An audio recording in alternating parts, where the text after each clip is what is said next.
Le CEO de l'iPlayMall se retrouve derrière les barreaux. Parfait Sim a été arrêté et pour beaucoup, c'est déjà une victoire. Beaucoup jubilent, c'est vrai, les gens veulent récupérer leur argent.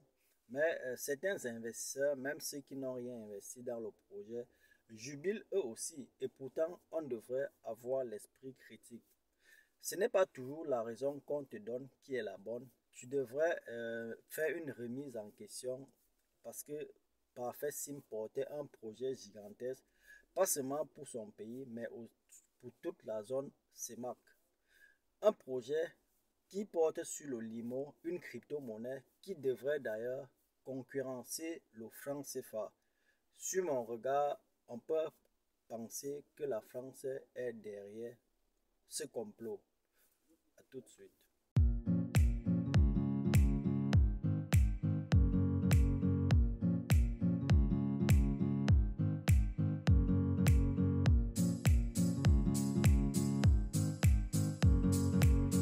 Salut, j'espère que tu vas bien. Moi, c'est Vitrista Focam. Ici, on parle de ton développement et celui de ton peuple. Si tu es nouveau sur la chaîne, abonne-toi et active la cloche de notification pour les prochaines vidéos.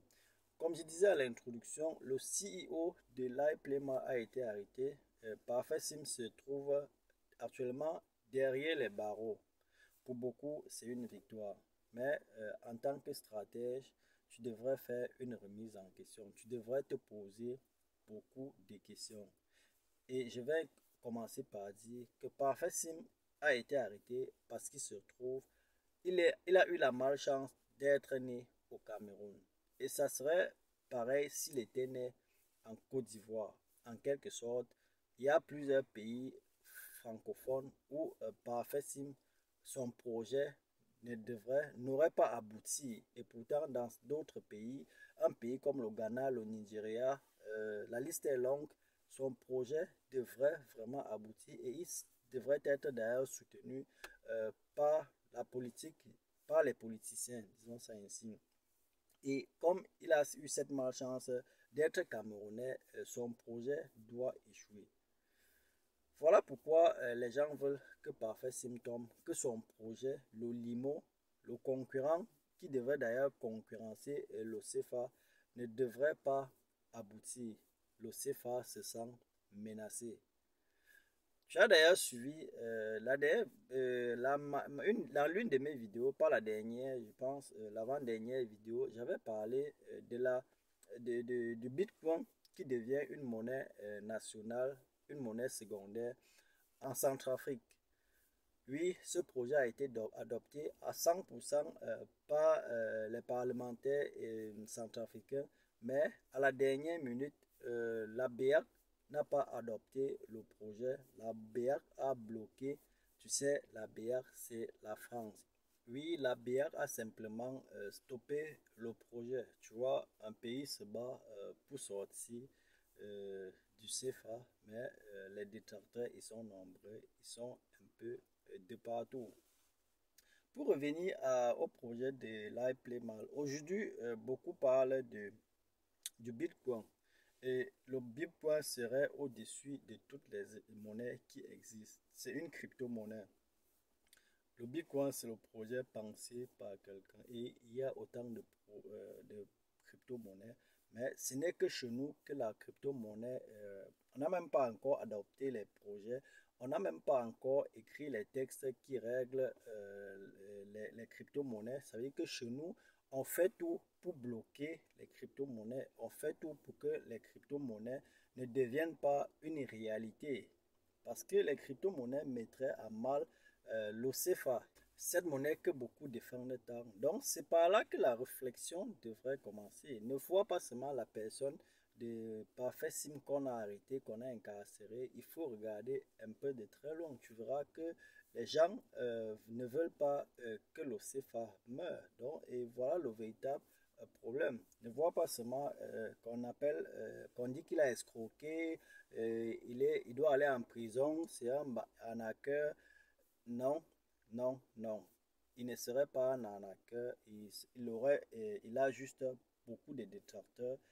C'est vrai, il a porté un projet qui actuellement a des petits problèmes qui pourrait peut-être résoudre. C'est vrai, les gens j'ai envie de penser que les gens ont investi dans le projet sans comprendre le projet, ce projet gigantesque qui devrait aboutir à la fin du CFA, qui devrait concurrencer le CFA. D'ailleurs, aujourd'hui, les gens peuvent faire le choix de gérer, soit avec, dans certains pays, bien évidemment, de payer soit avec la crypto-monnaie, parlons ici du Bitcoin, soit avec une autre monnaie. Donc, aux États-Unis, dans certains pays, il y a certains fonctionnaires qui ont fait demander que leur salaire soit payé en Bitcoin. Et tu vois que le dollar, même actuellement même aux États-Unis, on en discute parce que le Bitcoin a le pouvoir que bientôt les banques vont souffrir. Parce que c'est aussi ça qu'il faut regarder. Et si tout le monde utilisait que les crypto-monnaies, la monnaie électronique, tu vois que les banques qu'on connaît ou qui sont habituées au papier vont souffrir. Donc voilà pourquoi au niveau mondial, les crypto-monnaies ne sont pas vraiment bien vues. Et dans nos pays, ils veulent tout simplement tuer les projets avant que ça ne naisse. Tu vois, l'île Playmal, un grand projet, l'Olimo qui pouvait concurrencer le franc CFA, qui pouvait peut-être plus tard remplacer le franc CFA. On veut que ce projet tombe. La France avec ses marionnettes, la France qui se cache toujours derrière ce type de projet, la France qui a toujours la main mise sur nos pays, la France et qui a toujours cette sale main pour ses sales besoins. Il faut avoir l'esprit critique, il ne faut pas accepter ou bien regarder dans la même direction que plusieurs personnes. Si 100 personnes si 99 personnes regardent à gauche, il faudrait essayer de regarder aussi à droite. Comme je dis, certains investisseurs jubilent. Tu portes un projet et laisse-moi te dire que tout ce que tu fais, les gens peuvent le détruire. Il ne faut pas attendre qu'on parle d'escroquerie. Il y a des détracteurs, il y a les gens qui sont prêts à tout pour que ça échoue. Et de nos jours, dans nos sociétés, même la population contribue à faire mourir les bonnes idées. Juste un message sur TikTok, les gens vont faire circuler et voilà le dénigrement. Tu peux faire un produit que tu es en train de mettre sur le marché et ton concurrent ne fait qu'une chose, faire passer un message du genre, un message qui dénigre ton produit, un message qui prétend peut-être certains éléments néfastes. Je veux dire, on peut tout simplement dire que ton produit, par exemple, donne le cancer. Voilà que c'est fini pour ton produit. Les gens vont faire circuler le message sans toutefois se poser des questions et c'est fini pour toi. Donc, en tant qu'investisseur, tu ne devrais pas toujours euh, partir dans la même direction que beaucoup. Tu ne devrais pas jubiler parce que les gens sont en train de jubiler. Pour moi, Parfait Sim n'est pas un escroc, c'est le promoteur du Bitcoin africain. Merci de m'avoir suivi. Surtout, porte-toi bien et à la prochaine. Ciao.